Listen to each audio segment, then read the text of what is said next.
So I'm really intrigued to hear from the CERTA perspective, what are some of the key elements of an effective compliance program? And then we're going to talk about how compliance professionals can start to integrate those. So I'm going to sort of turn it over to you. Yeah, sounds good.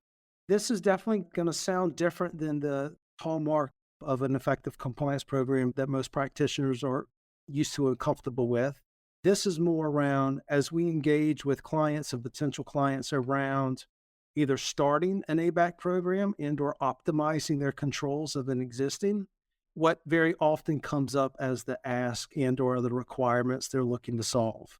First one is the concept of risk tiering, leveraging the available data that comes from a business requester, that comes from the third party themselves, that may come from a data partner of choice to appropriately assess the risk of this third party. And then that risk helping to inform a risk appropriate journey, decisioning, certifications, training of the third party themselves as well. Other is leveraging of external third party data partners. So minimizing dependency and reliance on third-party self-disclosures only.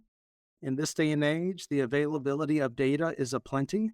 There's a lot of great partners out there that can serve up very valuable intelligence on third parties, who runs them, who owns them, who are the related individuals, what the various risk signals may be.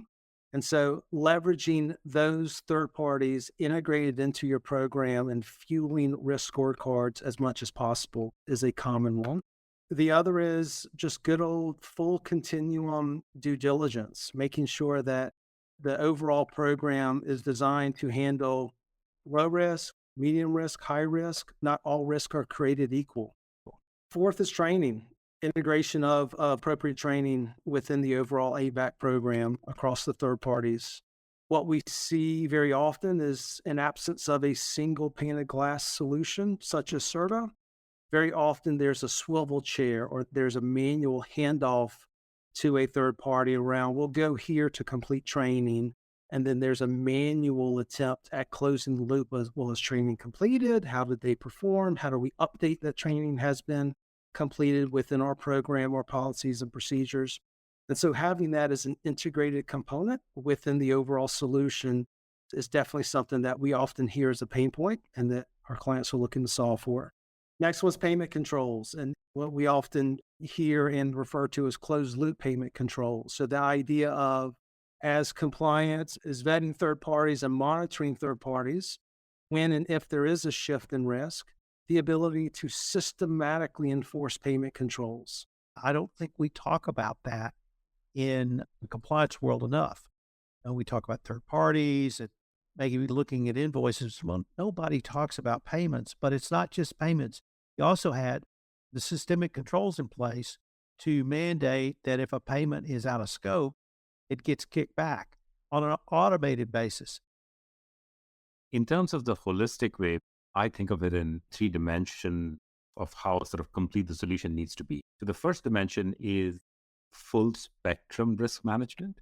So what that means is the compliance program and the software that you use to implement your compliance program needs to cover not just compliance risk, because then it becomes a bit siloed, but it should also have the capability to extend to other risks like privacy, like ESG, like sometimes even InfoSec and, financial risks. So the way we think about, some of these, if you will, third-party management is, of course, it needs to have all the things about compliance, but it needs to have full spectrum, cover the full spectrum of risk domains. So I do strongly feel like any technology that clients choose should be extendable to multiple risk areas, multiple types of third parties, multiple phases of the life cycle. Nothing happens in an ideal program in a silo.